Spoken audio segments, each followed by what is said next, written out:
Welcome to Gambling with an Edge with your hosts Bob Dancer and Richard Munchkin. Bob Dancer is America's premier video poker writer and teacher. He's written 10 books, including Video Poker for the Intelligent Beginner and the best-selling $1 Million Video Poker. He helped develop the computer software Video Poker for Winners, and in 2004 he was inducted into the Video Poker Hall of Fame. Richard Munchkin has been a professional advantage player for over 30 years and is in the Blackjack Hall of Fame. His book, Gambling Wizards, Conversations with the World's Greatest Gamblers, is a testament to the many ways you can succeed at gambling. The goal of the show is that you'll be a more knowledgeable gambler tomorrow than you were yesterday. And now, here are Bob and Richard. Good morning. Welcome to Gambling with an Edge. I'm Bob Dancer. And I'm Richard Munchkin. Our guest today is Michael Bluejay, a former colleague of Michael Shackleford, who has played low-level blackjack and has many stories to tell, including dumping some on Shackleford. We'll be talking to Michael Bluejay in a few minutes. We received an email addressed to gamblingwithanedge@gmail.com from a listener in the United Kingdom.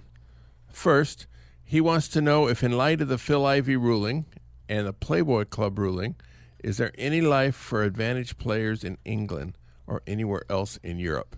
Richard, what's your take? Well, for 35 years, I've been saying that London is a gold mine that no one has figured out how to get the gold out of the mine. I thought Phil Ivey had done it, but, obviously he's hit a speed bump there. But that doesn't mean that you shouldn't play in Europe. I mean, for card counters, I think there are many, many countries in the world that are much better for counting cards than the United States is. And sometimes, you have to take some risk, but more risk, more reward. So, even if you factor in sometimes having your money taken from you, for example, at an Indian casino, sometimes the Indians are going to steal your money. That doesn't mean you shouldn't play at Indian casinos. You'd be leaving an awful lot of money on the table if you just avoided every casino where you might have some kind of problem. Okay. This guy from the United Kingdom also has taken a few international trips and seems to be losing a lot of money exchanging currencies back and forth. Any tips on that, Richard? You've done that a bit. Yeah, well, the best thing is to try to establish a network with other advantage players. So, when I go to a foreign country, usually I can find someone in that country that will sell me currency at their at the real exchange rate and then buy it back when I'm ready to leave the country. Some countries you have to use the black market, like Korea. They have currency restrictions, so you can get a much better rate, using the black market. And everyone knows the black market. It's not a big secret. Everyone in the neighborhood has their own, black market money exchanger. So, other than that, I mean, you're just going to have to pay the rate. Some casinos, by the way, will exchange the money for you, and whatever currency you sold them, they will sell you back at whatever rate you exchanged it at. So at least that much of your buy-in you can get back at the same rate. As long as you didn't make a mistake and make money on it. Yeah. All right, good. Let's talk to our guest. Michael Bluejay formerly was an associate of Michael Shackleford, the Wizard of Odds, and has appeared on this show once before, back when Shaq was the host. Michael Bluejay, welcome back to Gambling with an Edge. Well, thank you for having me, and I actually don't know why you have me, because I'm essentially a nobody, but I mean, you, Richard Munchkin, you're in the Blackjack Hall of Fame, and Bob Dancer, you're a video poker legend, so, really I should be asking you guys the question. So I guess my first question is, Bob, how did you first get interested in video poker? Good. Well, we're going to do an interview about me at some other time. Okay. But I am. I don't know. You said a former colleague and I'm associate. losing control of this interview right off the bat. Okay, you got it back. You got it back right there. But you said I'm a former colleague and associate of the Wizard. I mean, we're still friends. I mean, I'm going to see him after the show. In fact, so okay. And we talk shop. But it's too bad he couldn't be here, because if we did, we'd have in this room a Wizard, a Dancer, a Munchkin, and a Bluejay. I mean, that's an interesting quartet. I mean, it's like. We'd a dancer, be ready for Burning Man. Yeah, a dancer, a Munchkin, a wizard walk into a bar, and the bartender says, "What is this, some kind of joke?" Yeah. I've lost control of this interview. Okay. All right, good. First question. One time, you and Michael Shackleford had a bet to see who could get bounced for counting cards first at the Gold Spike. Yes. What happened? The Wizard will make a bet on anything, and I like to bet also, and especially with Wizard, because they're usually fun. So we had that idea, so we did it. So we went to, we didn't want to go anywhere where, I might necessarily, I might want to play later. So we picked, this dive, the Gold Spike. The maximum bet was $50. If you bet 20, I think if you bet $50, they'd call out a checks play, because it's the maximum bet on the table. So you couldn't vary your bet very much.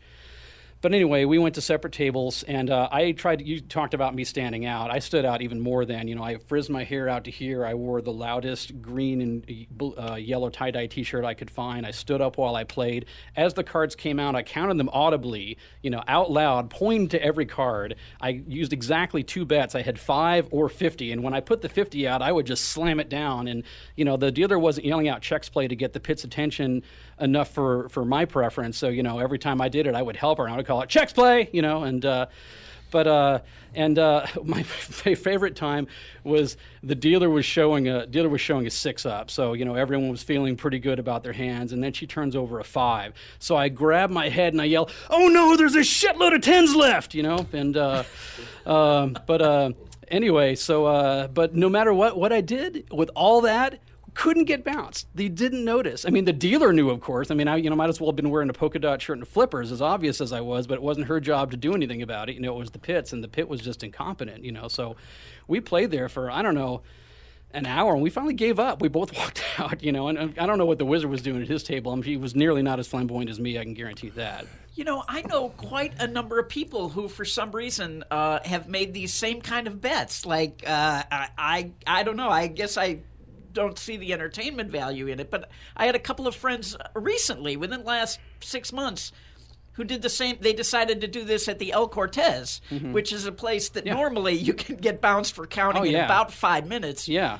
And for breathing, you can get bounced in 3 minutes. And now part of it may have been that they were both really drunk, but I guess they were spreading like $5 to $500. Wow. And didn't get barred, which it was I found amazing. But of course, who knows? Maybe they weren't playing that well. Well, good. Well, my question to you, Michael Bluejay, is why on earth would you want to do this? Now, clearly you didn't want to go back to the Gold Spike, but every now and then one of those pit critters will move to a different casino, and at this other casino, you may show up one day, and it sounds like you made it out of your way to be memorable, and he's going to remember you, and so you're going to be ruining a future opportunity for a silly bet. Well, I think we did first establish the incompetency of the pit crew at the Gold Spike with the experience, but I guess it would be fair to say that I didn't know that before I walked in. The main thing is just that neither one of us was making our living as, counting cards. I mean, I was running the Wizards website. I was running my own website. If I counted during those days, I counted occasionally for fun. I was no longer doing it as, to make a living. So if they spotted me anywhere else, I guess I wasn't concerned. Although that didn't play out. I mean, I did count quite a bit recreationally after that and never had problems. I have another friend who, this goes back many, many years, like 35 years ago, who decided to do this at the Barbary Coast. And the Barbary Coast was notorious also. That was the word I was going to use. Yeah, it was another place where, you would get thrown out in like 5 minutes. So yes. His whole team went and sat at the bar, and he went in and he had all these computer printouts with him. And he would sit down at the double deck and he would bet $5 and he would mutter to himself and look through the computer printouts. And then when the count went negative, he would bet 500. So he would do everything the opposite of what he was supposed to do. And sure enough, they barred him in like 5 minutes. Yeah. All right. Now, periodically husbands get busted for talking in their sleep. Lovingly murmuring the name of Angelina Jolie, Kate Hudson's, or whomever won't sit well with most wives. And as we all know, when mama isn't happy, nobody's happy.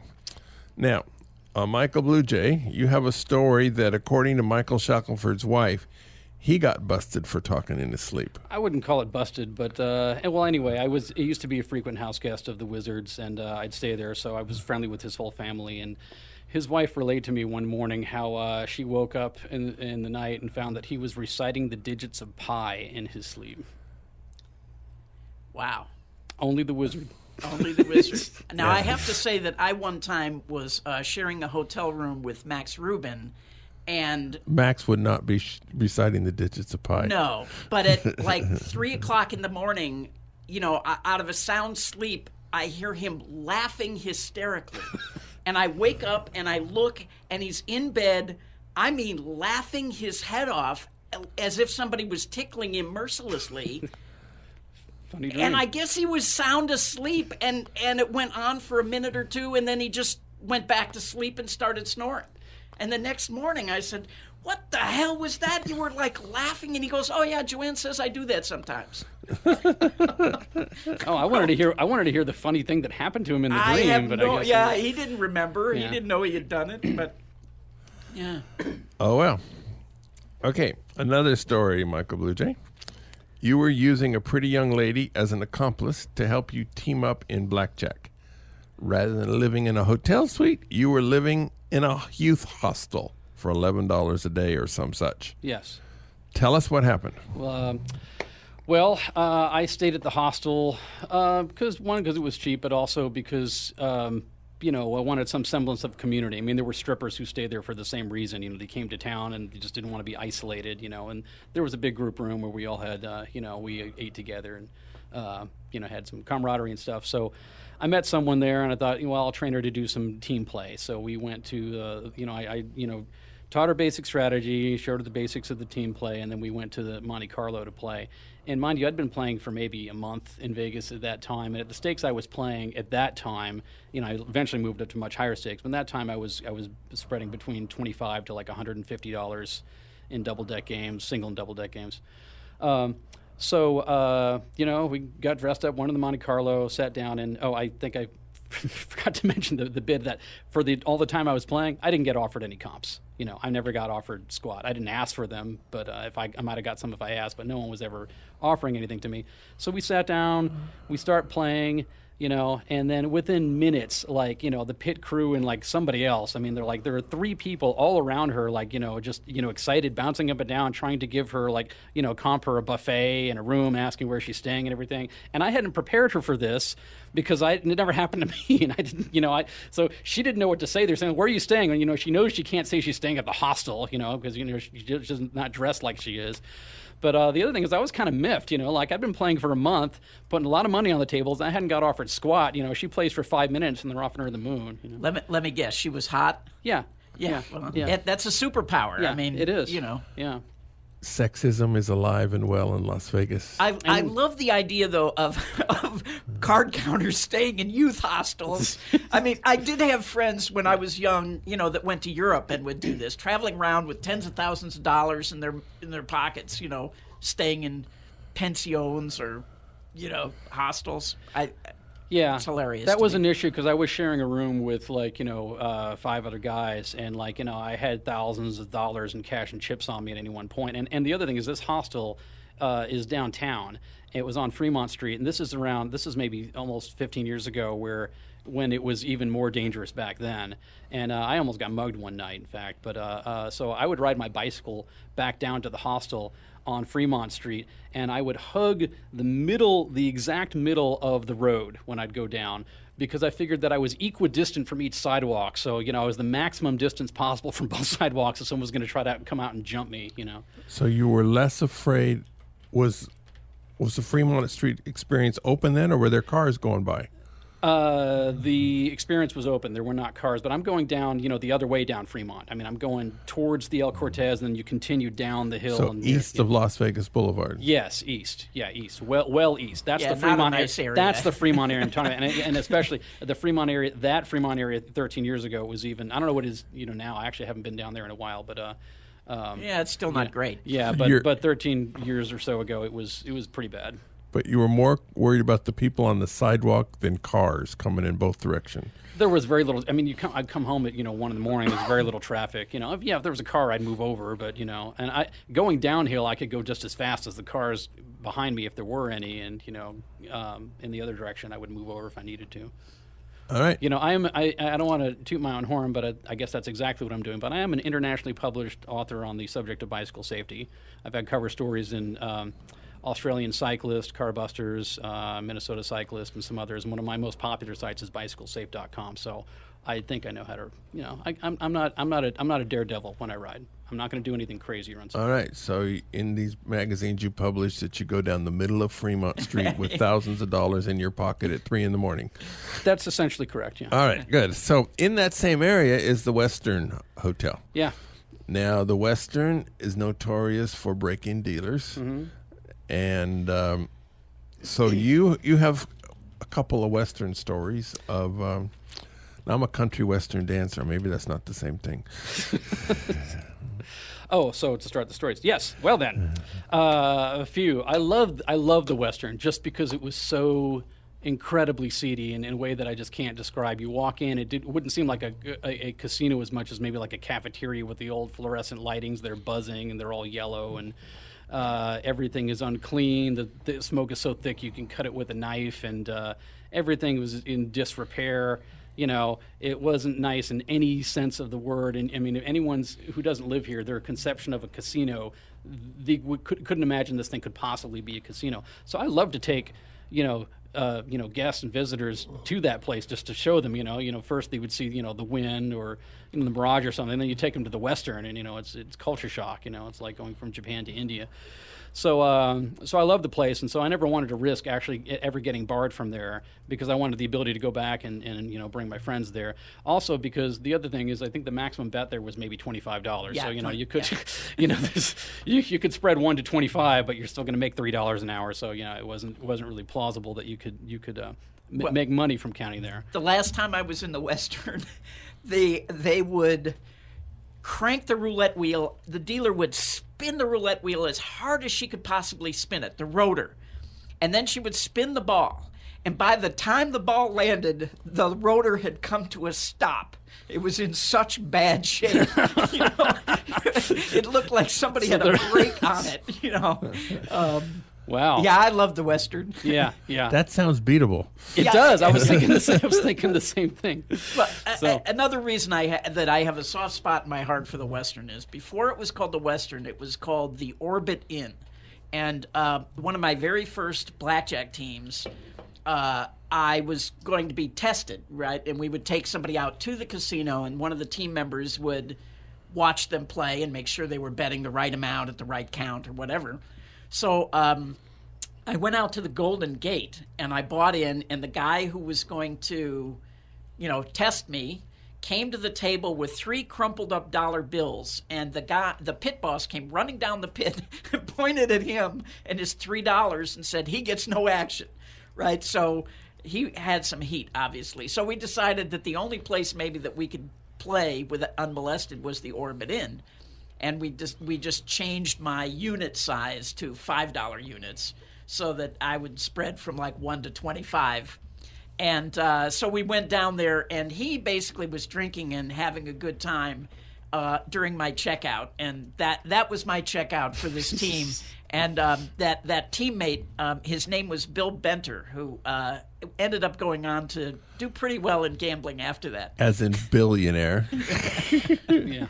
Bill's a good guy. Yeah. Well, so let me tell you what I did at the Western. All right. Besides staying there once for $16 a night, $16 a night even on the weekends. That and this was was great. this is maybe 2002, 2003. They still had rooms for $16 a night. Still even on the expensive weekends. grade from the hostel. Oh yeah, it's $5 more than the hostel, but you got your own room. I mean, that was kind of a deal. Although at the hostel you got breakfast and community. But anyway, okay, so And strippers. yeah, so knowing I couldn't count there, $25, and you get a checks plate for $25. I didn't want to risk it, but I found there was a exploitable way. The dealers were so new and so bad, not just at dealing but at math. I could play them for errors. I'd flat bet $25. They'd make about 1 error per hour. That's $25 an hour, which was my goal at that time when I was, starting out at low level.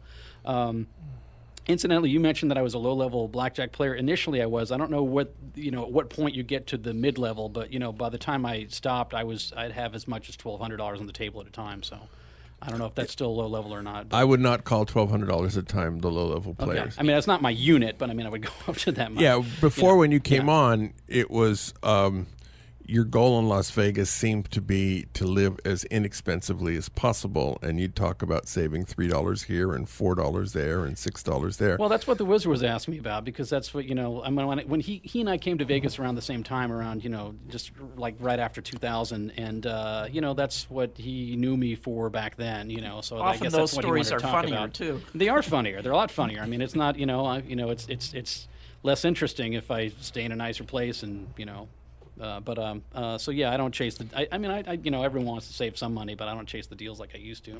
I do try to find them to publish on the website. So anyway, so at the Western, how would you induce these airs for $25 an hour? Well, that's an excellent question, Bob Dancer. Oh, well, good. So I would kind of help the dealers add up their hands. They'd be counting so slowly. They'd turn over the cards, and their mouths are moving as they're adding. And I would say with them, like 15, 18, 22. And it'd really be 21, but I'd go woohoo, 22. Sometimes they'd go, sometimes it would work. The same for my hand. Sometimes I would, I'd bust with a 22, but I would tuck my cards anyway, like I didn't bust, and then they'd turn them over, and I'd go woohoo, and I'd get paid. Sometimes I got paid for things even when I wasn't quote helping them add up their hands. I would still get paid anyway. And one of my favorite tricks was if there were a lot of small cards left and I wanted to eat the small cards, I would just keep hitting. I mean, I'd have 25 showing on the table, and I would keep scratching the 2 cards I had in my hand, and it would take them a while to figure it out. Surprised you didn't get thrown out. But, and what really amazed me is they were all from different countries, every different foreign country you could think of. They didn't speak any English. I have no idea how it was able to possibly train them, because they couldn't understand my basic questions. And once I had a dealer, I was grumbling about my hand. I had a 16, she had a 10, and I was just grumbling about it. Of course, I was going to hit, and then, I was just, but before I actually scratched my cards, she put a card down on the table as though maybe she couldn't understand what I was saying and thought I was audibly asking for the hit, which wouldn't have mattered anyway because you have to scratch, right? So she put the card down. It was an ace. And I told her, I said, I didn't actually ask for that. She picked the ace back up and put it back on top of the deck. Wow. And so then the pit boss starts running over to scold her, and so I quickly scratched to make sure I would get it back. 'Cause I didn't want to get. I mean, otherwise, I'd want to keep it on top. I mean, you have an ace coming in the next hand. It's a big advantage.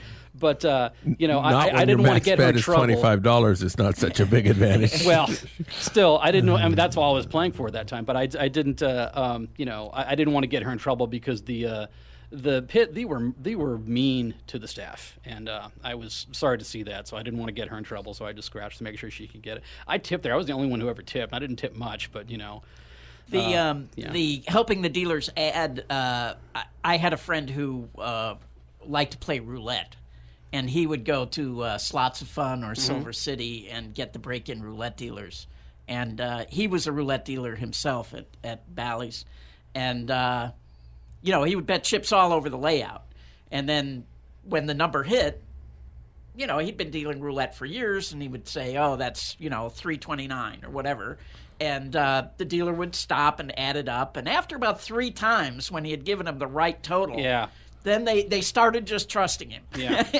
And then he just raped them. That sounds like a good There's an deal. indie movie called St. John of Las Vegas, which has a similar ploy.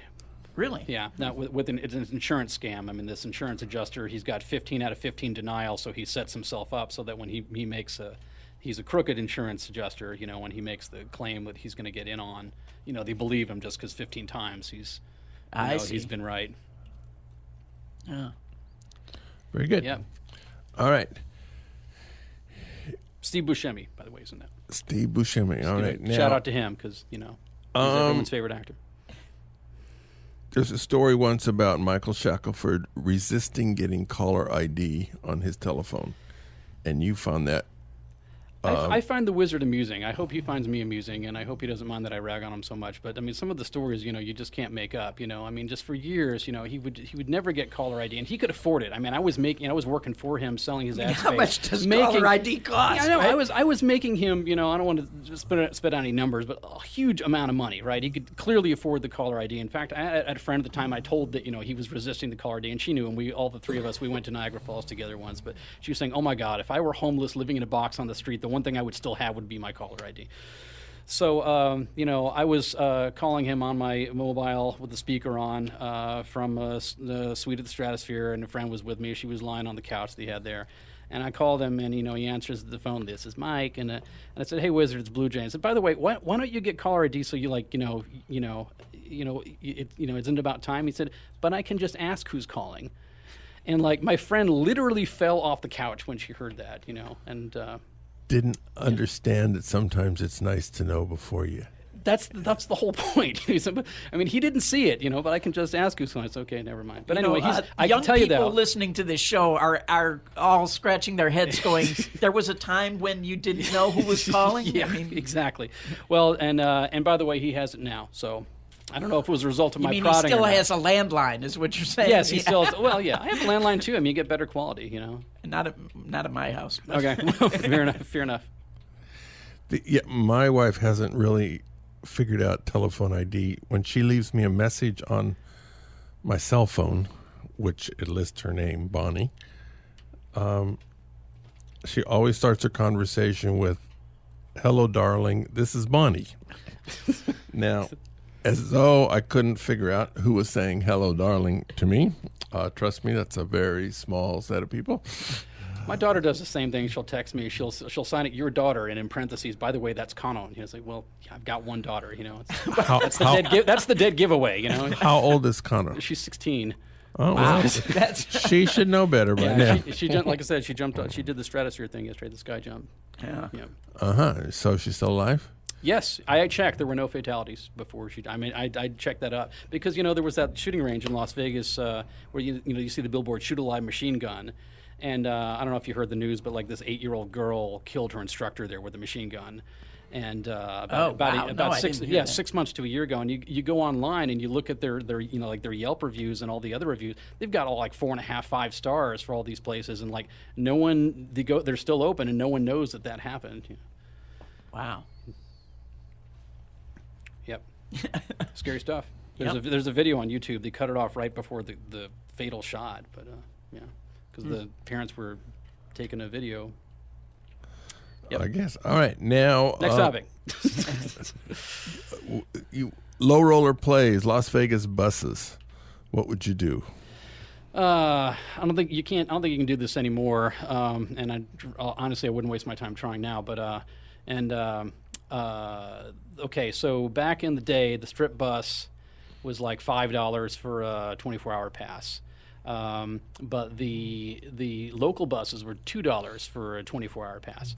And now if you got your 24-hour pass on the local bus, you could then ride the strip bus for 25 cents or 50 cents a ride. So unless you're going to be riding the bus, multiple times a day, it's a much better deal to get that local pass. So that was my little play. See, and I thought you were going to be finding coupon books in the bus or something. No. I did like going onto the bus and putting my coins in and saying, "Did I win?" They just groan. But anyway, so I liked, I'm theatrical, as you can see. So my friend was watching. It was the same friend who fell off the couch at the Stratosphere. This was probably minutes after that. I got on the bus. So what I would do, I wanted that local pass. So I would get on the bus, put my $2 in, get the pass, and then walk right off the bus without riding it, just so I could have that local day pass so that I could then use on the strip bus. Which Did you wait a half hour to get this passed so you could save 50 cents? It wasn't a half hour. I mean, you just, the bus comes, you walk on the bus, and you put your $2 in and walk right off. But I did that. So I once, for theatrics, I put my $2 in, the pass came out, I grabbed it, and I just screamed, "So long, suckers!" And I ran off the bus and and just ran away. And my friend watched to see what the reaction would be. And she said the bus driver just stared out the door for a few seconds and finally said, "Alrighty then." Welcome to Vegas. Yep. Yeah. Yep. Welcome to Vegas. See, yeah.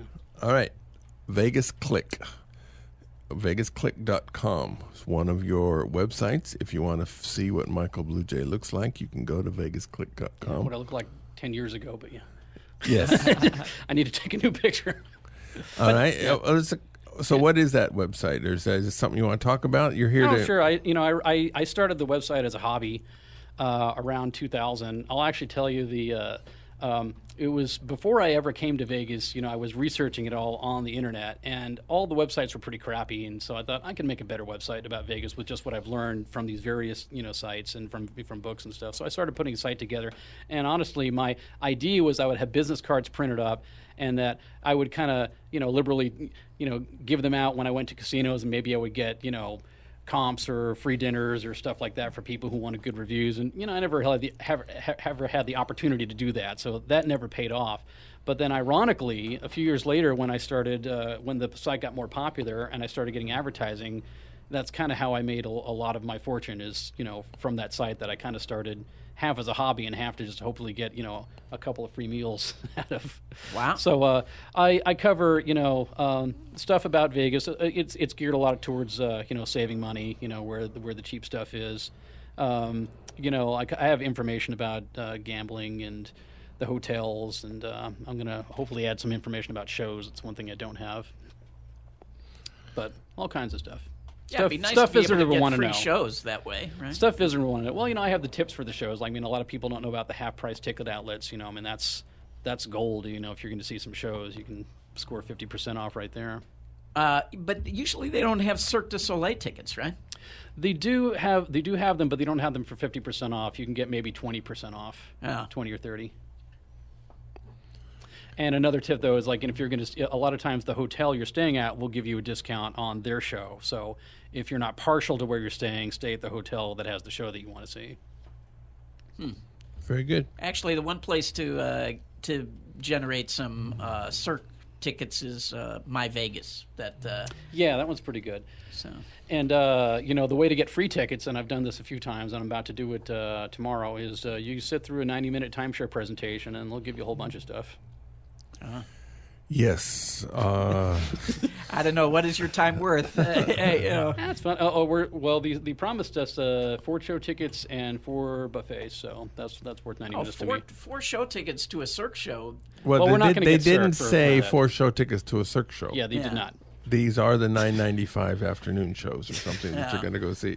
We can get I don't remember. One of them was the Beatles show. That's a Cirque show. That's a show. No, not that Beatles show. The Beatles tribute show. Oh, okay. And then there's the Evil Dead horror musical, and the zombie musical. Yeah, zombie like burlesque. Yeah, and I don't think it was a zombie burlesque. It's a different one. Evil Dead is not exactly zombies; it's horror. But it was pretty. I saw the pictures. It was pretty bloody. Huh. Probably the bloodiest musical ever. That's probably their tagline. The bloodiest musical ever. But I don't know. I saw Reanimator, which the musical, which was taken from the movie. That was pretty bloody. Speaking of shows, yes, you found a advantage play of watching a girly show called Crazy Girls. Crazy Girls was a long-running show. Yeah, it still is. Still running. Yeah. They moved it to Planet Hollywood though from Flamingo. And for years it was at the Riviera. And so anyway, what was your advantage play in? It's theoretical. I didn't have an actual advantage play. It's just something that went through my mind.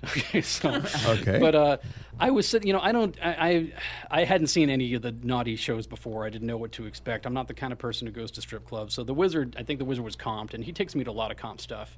He's offered me a comp lunch at the Tropicana later. So I have to just shout out to him because he has bestowed lots of stuff on me. And my favorite being when we saw Van Halen at Mandalay Bay a few years ago. So anyway, he had tickets to Crazy Girls and invited me. me, and we went, and I'm sitting there, I don't know what to expect. So I'm asking him, like, what is this like? He said, well, it's like a topless show. I said, well, what do they do? I mean, like, just stand there topless? He said, no, they're going to dance, they're going to sing. I said, well, what are they going to sing? He said, well, it's not like it's going to be Simon and Garfunkel, And I was like, well, why not, So he said, well, it's going to be kind of more like, naughty or erotic songs or something like that. So I'm trying to picture this, but I'm thinking Simon and Garfunkel. He insists there's not going to be any Simon and Garfunkel. So I figured the advantage play there, I would bet him like $5,000 that they will not sing Simon and Garfunkel. And then I go backstage and offer one of the performers.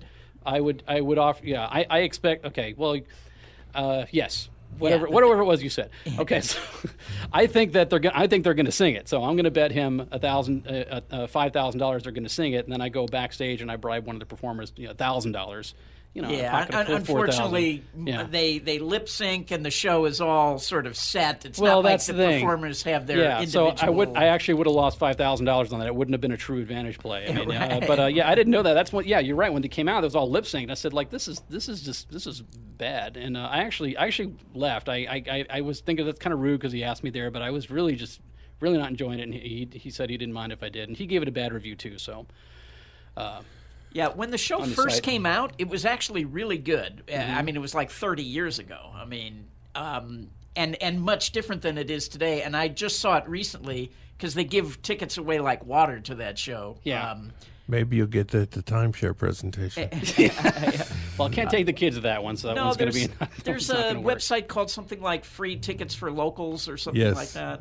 They send you lots of emails. Yeah, and they're constantly giving away tickets to that show. I should put that as a item on my website to just come here and get a local ID so you can get all the local discounts. Well, you don't need a local ID. You can just use your passport and tell them you have a local address. Just make up an address that's local and show the passport because your passport doesn't have your address. Yeah, it's all internet, so you have to have a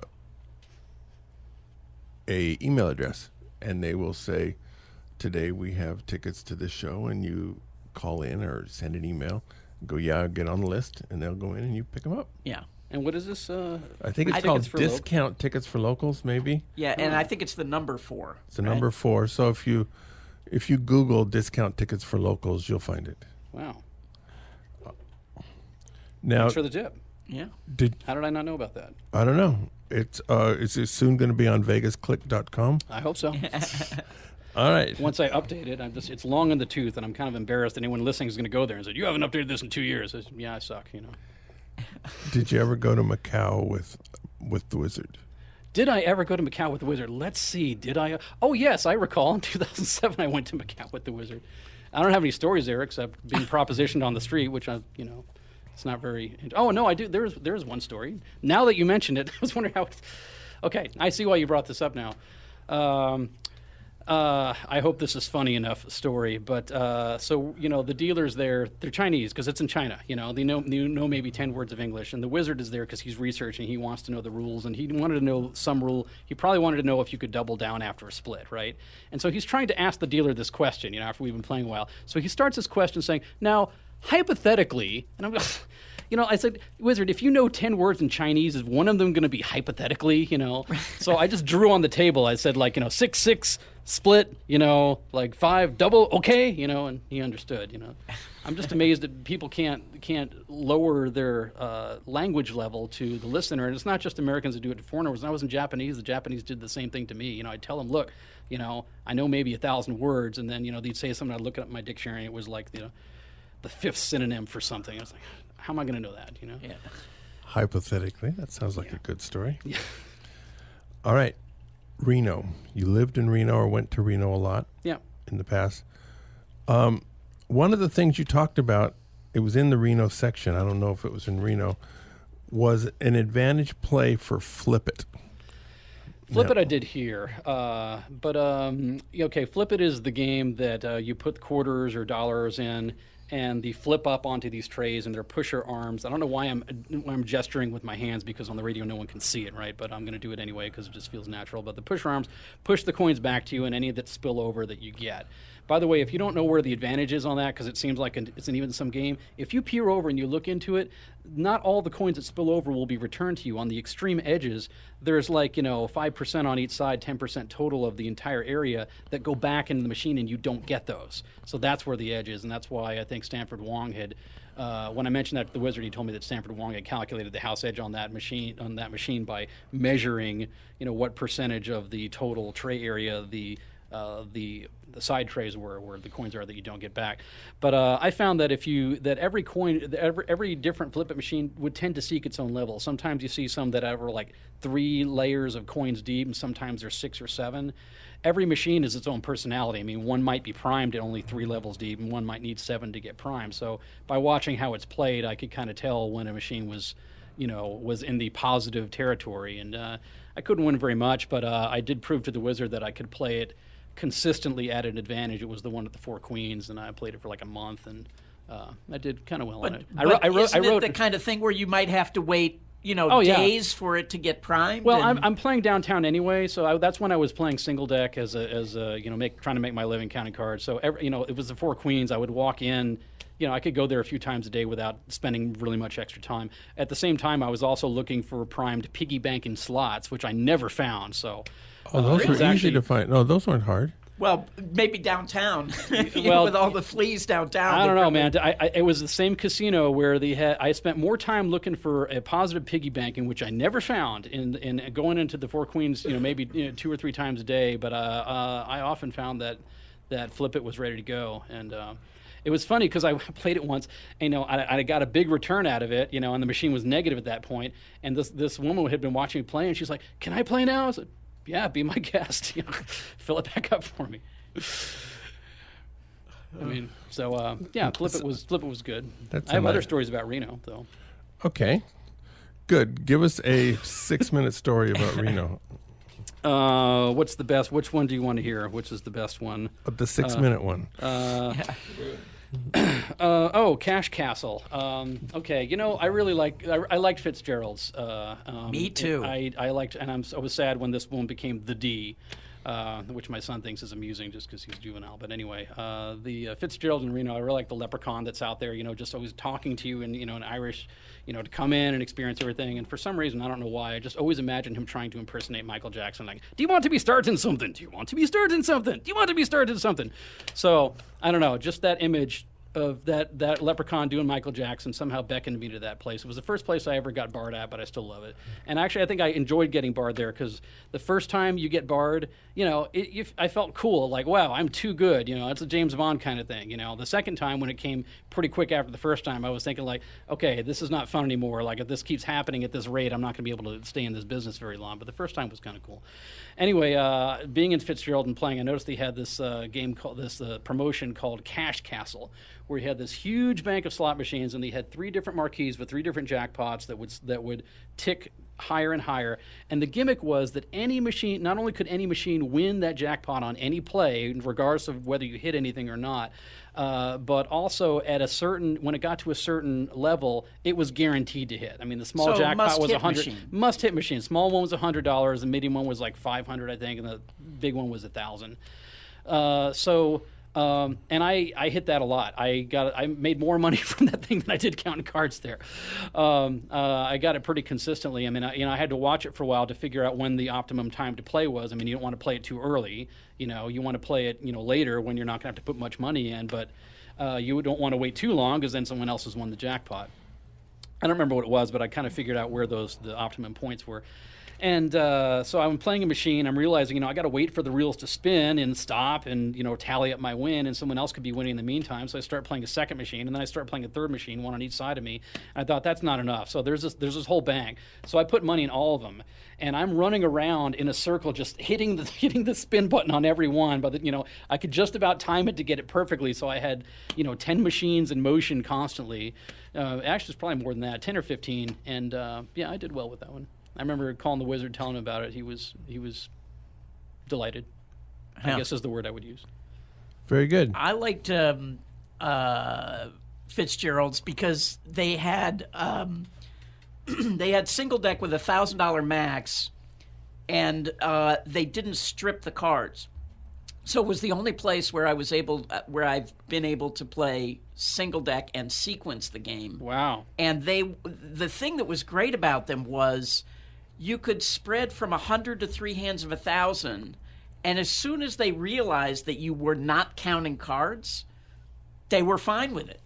So, they would count you down, realize, he's betting into a big negative, and then they were fine with it. And so, it was really good. They would let you win between 50 and 100,000 before they would bar you. So wow. Yeah, it was a good place. One thing I also liked about them is that they were so polite when they barred me. They came up behind me and said, "Excuse me, sir, you're too good for us. We're going to have to ask you not to play blackjack anymore. You're welcome to play any of our other games." Yep, same thing. And I thought it would always be like that, but then when I got to Vegas, I found they send an armed contingent of security guards to your table to escort you to the door and read you the Trespass Act that said if you ever set foot in the casino again, you'll be arrested. So I thought that's different. Yep. So. Yeah. So I tell people, there are 6 casinos in Nevada that I'm not able to play blackjack in, and 2 that I'm not able to set foot in, and those 2 are in Las Vegas, which both went out of business. So that was my revenge on them. So then, good. Well, and the ones that who are still in business, if it was a while ago, it probably changed hands by now, so you probably can go back in. Yeah. Maybe. All right. We have a couple more questions for Michael Bluejay. And before we do that, we're going to talk about our sponsors. South Point has more than 10,000 games, returning more than 99%. That's more than anyone else has. For the rest of July, which is 3.5 more days as we're talking, 24/7 July Money Madness promotion. They have 2 progressives. First one begins at 10,000 and must be hit before 25,000. The winner gets the big prize. Everybody else who's playing gets $25 in free play. Immediately thereafter, it resets to 10,000 and starts to climb again. Simultaneously with this is another progressive beginning at 1,000, which must be hit by 2,500. This too will start again immediately when it hits, and is predicted to be hit 3 times a day all month long. At the Palms, they have weekly drawings at 7 p.m. on Fridays. Winners share $10,000. You don't need to be there to win, but if you don't claim your prize by midnight, it evaporates. There are multiple entry tickets Friday afternoon and evening. Last drawing for will be this Friday, and then there will likely be another one starting again in August. PFP, Play for Prizes, ending this Friday, is up to $190 a day in Albertsons gift cards. Albertsons is a supermarket chain. Gift cards may be earned and redeemed Monday through Friday at a rate of 0.2%. You keep your points. Videopoker.com is the best place to practice lots of games. If you sign up for the gold membership, $8.95 a month, $79.95 a year, this allows you to get corrections on many games. They also have daily, weekly, and monthly contests. The weekly contest this week is Super Triple Play. This is a 6 coins per line game where you get a bump up in the pay schedule on 4 of a kinds and straight flush. So in double bonus, for example, the payoff for straight flush goes from $250 to $750. $250 to $700, and the payoff for each of the 4 of a kind categories is doubled. The net effect is that these pay schedules returns about an extra 0.2% over the base game, with a whole bunch of variants. If you're not hitting 4 of a kinds today, you're not going to like this game. The game does require you to learn a new strategy. For example, on the double bonus, super times pay, super triple play, 3-card royal, king, queen, jack is preferable to 2 pair. So preferable to 2 kings and 2 queens. And this almost never is the case in video poker, but because of the extra payout on the straight flush, and and your round number's 1,000 to 1 to get it, it makes a sufficient difference to play. All right. We're talking to Michael Bluejay. I think South Point also has the $5 matinee movies every day, if I'm not mistaken. I think it's that one. So that's another plug for South Point. South Point has a lot of good things to it. So it has the bowling alleys and the movies and probably the best place to bet horses. So there's bunches of things. Why do you say that? Best place to? I mean, I know their tournaments are good, but that's. I spoke quickly. I've heard some things, and I can't back that up. But some people who I respect said that they have very good tournaments. Oh, yeah. I heard the tournaments are good, but yeah. All right. Did you ever try hole carding at 3-card poker? I did, just briefly. I'd read about it, and wanted to give it a shot. And I really, you got to get, you got to get your head down far enough to see not that if you're whole doing card. It right. Well, I don't know. It's like if it's just physics. I mean, or that's not physics. I mean, it's if you can't see the card, then you've got to get lower. So I was at where was it, Golden Nugget downtown, and again, I'm demonstrating for the benefit of the hosts, even though the viewers can't see or the listeners can't see. And I just basically had to pretend I'm drunk, because how else can my head get that far down? So I'm resting it in my hand, just kind of pretending I'm drunk and just getting my head almost on the bar on the table. And for a fact, I just kind of actually, quote, fell asleep once where they had to wake me up, But I could pretty much see the card, although it wasn't very comfortable. And in playing drunk, supposedly drunk, I couldn't play very fast. But I told a friend of mine, I said, I really need, what I need is a wheelchair, And he said, oh, well, I have one. There was one in the house, in the garage when I bought my house. So he loaned it to me, and I took it out, and it was, used it once. So it did help. I felt a little guilty about that, because I'm, not actually handicapped, even though I can't run anymore, because I did the Las Vegas Marathon with the Wizard, but now my knee is busted, and I'm never going to run again. For our listeners, if you think you have to put your head on the table, you're doing it wrong, and you should go to a different dealer. Doing that kind of thing is what wises the casino up to what's going on, and will just burn the game very quickly. Yeah. So what you're saying is wait for a really bad dealer. Find a better dealer, yeah. I'm just going to show you guys, but I was telling the dealer, I found one dealer, it was so flashing, it was kind of like this, that she jet like this, and then the last one she go, put her own down. It was almost like that. Sorry, the listeners can't see it. You don't need to, yeah. I know we're running short on time, so before I forget, I just want to give a shout out to my family, my wife, and my beautiful children, and they're not going to listen anyway, so yeah, they're probably not listening, but I love them very much, and they mean the world to me. Yeah. Well, good. It's always guests. It's always good when we have guests on the air who love their wife and children. Did I do a better job this time? Are you happier with this interview versus the last time? Because I wanted to redeem myself, like a coupon, Have you ever tried to cash coupons for the wrong casino? Match play chips, yeah, I did. Can you do this in 1 minute? Yeah, I think so. I had I had like 4 to 6 Imperial Palace chips that were match play chips, and I told the Wizard I was going to try to pass them, for real chips at other casinos, and he bet me that I couldn't do it, and of course, so the bet was on.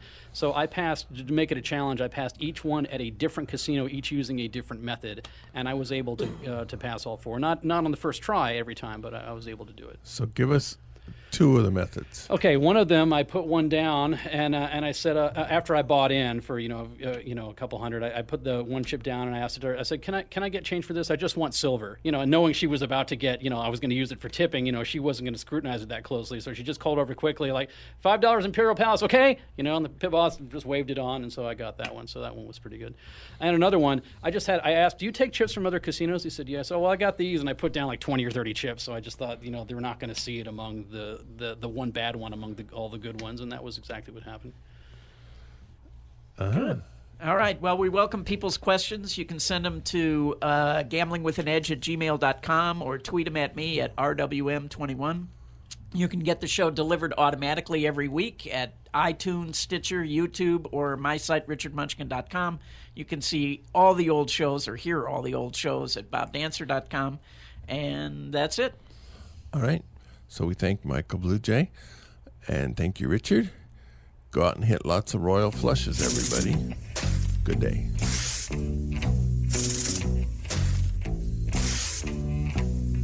You've been listening to Gambling with an Edge with your hosts, Bob Dancer and Richard Munchkin. Subscribe to the show in iTunes, and episodes will be delivered to you automatically every week.